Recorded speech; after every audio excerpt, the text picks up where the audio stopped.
Hi guys, it's Amy with A2Z Stamping, and today I wanted to do a 12 by 12 layout just using this one 5 by 7 picture. This is a picture of my son Jackson and my dad, so Grandpa and Jackson, and I just had this, when I printed it out, I had it printed as a 5 by 7, so it's a little bit bigger, and I'm going to just do a quick layout using this. Okay, so first I'm starting with a 12 by 12 piece of crumb cake cardstock.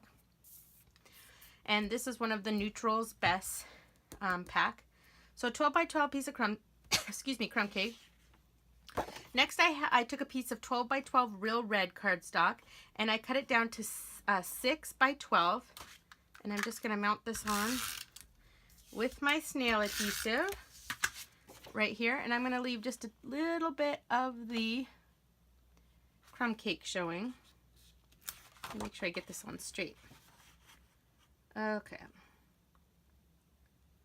I think layering and playing with paper is the most fun thing to do. Okay, next I wanted a designer series paper to use. So I grabbed one of the sheets from the Birthday Memories. Yep, Birthday Memories suite. The other side was these animals, but this side, I love the striped side. It has tons of colors in it, which I wanted to use a whole bunch of different colors. And I cut this one at 4 by 12, and this one's cut at 2 by 12. And let's go ahead and mount those on.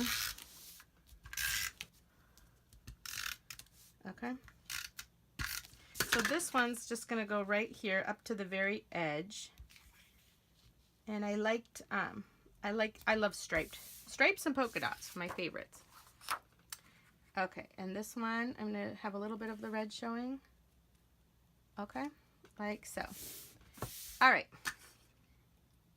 Okay, the next thing I did was I took my Letters for You stamp set. This is a photopolymer stamp set, and it's got all of the whole alphabet. They're in capital letters. They're 2-inch letters.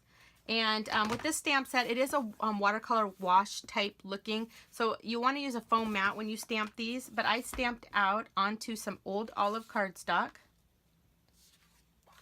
Using Early Espresso ink, I stamped Grandpa Jackson, and I also stamped an ampersand. Okay, so this piece of old olive, though, in case you really want to know, this one is 7 3/4 by 2 3/4, and this one is 7 1/2 by 2 3/4, so just a little bit shorter.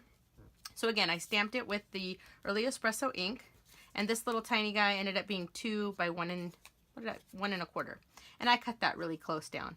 Okay, and I'm going to mount them onto some Daffodil Delight cardstock, so they're just a 1/4 sheet bigger. So this one right here is 8 by 3, and this one right here is 7 3/4 by 3.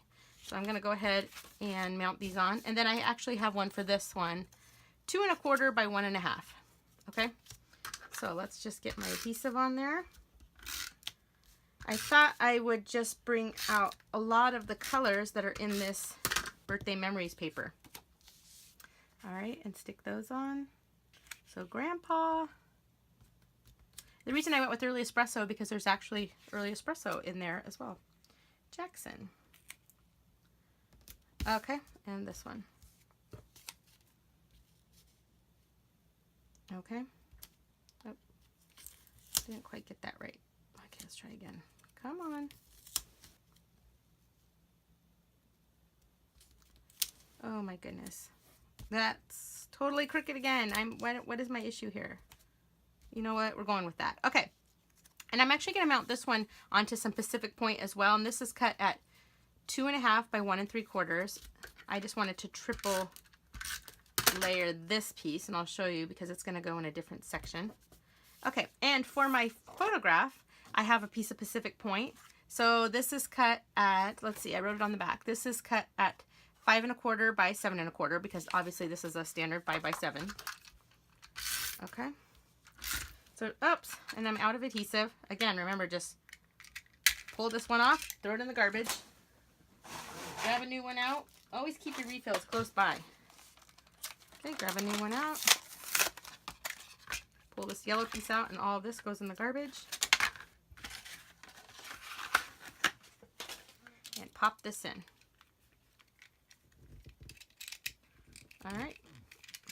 There we go, and done, and just flip that up. Okay. Anyway, don't be afraid to order your pictures in different sizes. I know it's easy just to order them all in 4x6, but sometimes if you're doing a single picture layout, it's fun to do them a little bit bigger. Okay. All right, and now I can put everything together. So let's see. We're going just like, are we going like so? Yep, I think so. All right, so I'm going to stick actually these on first. So let me get my adhesive on here. So there's a lot. It's very wide, so I don't have a ton of room. So I'm going to go pretty close to the very bottom here, like so. And this one's going to go pretty close to the top, like this one. Okay. Then with my photo, this one I'm going to go over here. Make sure it's pretty even. Helps having the stripes to line it up. And with this, I'm going to put that right here. All right, so you see why I double mounted that? Okay, so we're gonna line that up right there. And then finally, I just, I took the Labels to Love stamp set and I stamped this blank label. I love that. I've been using it all the time in Early Espresso. And then I cut it out with the Everyday Label Punch. Love this too. I added 2 stars from the, let's see, that would be from the Brights Enamel Shapes. They're in Daffodil Delight. And then I used a Pacific Point Stampin' Write marker to write the date, 9/17/05. Yes, if you're new to me, I am that far behind in my scrapbooks, and that's okay. All right, and that I'm going to put right here. If I didn't mind dimension in my books, I would put it up with dimensionals, but I'm just going to put it flat on here. All right, like so, and there we go. That's my page. And that's all I'm going to do. See, so simple and cute, right? I love how it has all the colors, and I love all the matting. So easy. So don't overthink your scrapbook pages. Anyway, I hope you enjoyed this video. Subscribe to my YouTube channel. Thanks, guys. Bye.